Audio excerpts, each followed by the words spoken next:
दोस्तों नमस्कार। पंचायती राज व्यवस्था का इतिहास। भूमि कर जिसे जिला बोर्डों द्वारा लगाया जाता है का एक हिस्सा ग्राम पंचायतों को दिया जाए। दूसरा, जिला बोर्ड तथा जिलाधीश द्वारा स्थानीय सुधार के लिए विशेष अनुदान दिया जाए। तीसरा, तालाबों व बाजार आदि से प्राप्त आय पंचायतों को मिले।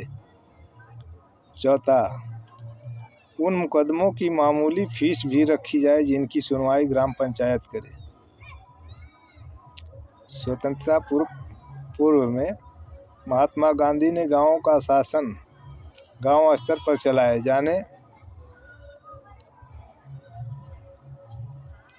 जाने तथा पंचायती राज कायम करने की बात स्पष्ट की, जो कि उनके इस कथन से स्पष्ट है कि हमारे गांव की सेवा करने से ही बस सच्चे स्वराष्ट्र की स्थापना होगी, अन्य सभी प्रयत्न निरर्थक होंगे। अगर गांव नष्ट हो जाएगा तो हिंदुस्तान नष्ट हो जाएगा, वह हिंदुस्तान ही नहीं रह जाएगा, दुनिया में उसका नाम, उसका अपना मिशन खत्म हो जाएगा। स्वतंत्र भारत में ग्राम पंचायत। स्वतंत्रता प्राप्ति के पश्चात पंचायतों के पूर्ण विकास के लिए प्रयत्न शुरू हुए। राष्ट्रपिता महात्मा गांधी स्वराज और स्वावलंबन के लिए पंचायती राज के प्रबलतम समर्थक थे। गांधी जी ने कहा था, सच्चा स्वराज सिर्फ चंद लोगों के हाथ में सत्ता आ जाने से नहीं, बल्कि इसके लिए सभी हाथों में क्षमता आने से आएगा। केंद्र में बैठे 20 व्यक्ति सच्चे लोकतंत्र को नहीं चला सकते।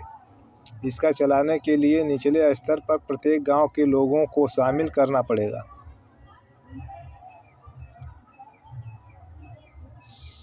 इसको चलाने के लिए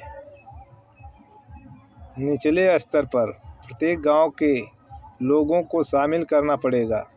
गांधी जी की पहल पर संविधान में अनुच्छेद 40 शामिल किया गया, जिसमें यह कहा गया कि राज्य ग्राम पंचायतों को सुदृढ़ करने हेतु कदम उठाएगा तथा पंचायतों को प्रशासन की इकाई के रूप में कार्य करने के लिए आवश्यक अधिकार प्रदान करेगा।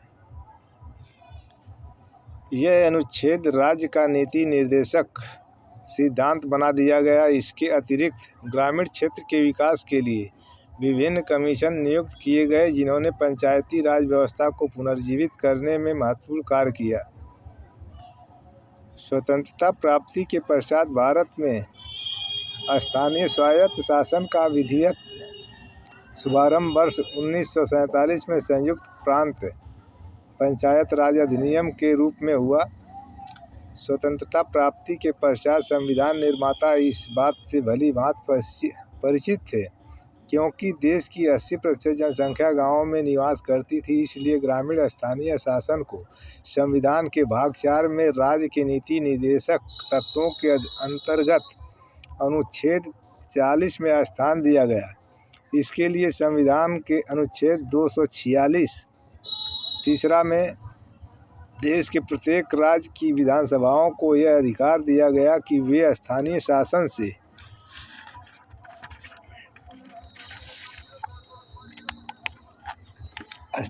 शासन से संबंध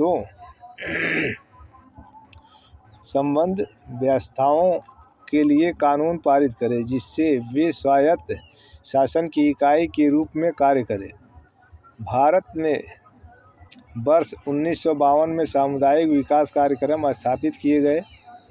सामुदायिक विकास कार्यक्रम के असफल होने के कारणों का अध्ययन करने के लिए एक कमेटी गठित की गई, जिसका नाम बलवंत राय मेहता समिति था। पंचायतों के विकास के लिए गठित समितियां।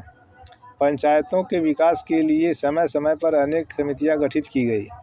बलवंत राय मेहता समिति वर्ष 1957 में सरकार ने पंचायतों के विकास पर सुझाव देने के लिए बलवंत राय मेहता की अध्यक्षता में एक समिति का गठन किया। इस समिति ने अपनी रिपोर्ट प्रस्तुत की। इस रिपोर्ट में यह सिफारिश की गई कि सामुदायिक विकास कार्यक्रमों को सफल बनाने के लिए पंचायती राज संस्थाओं की तुरंत स्थापना की जानी चाहिए। इसे लोकतांत्रिक विकेंद्रीकरण का नाम दिया गया। मेहता कमेटी ने अपनी निम्नलिखित सिफारिशें रखी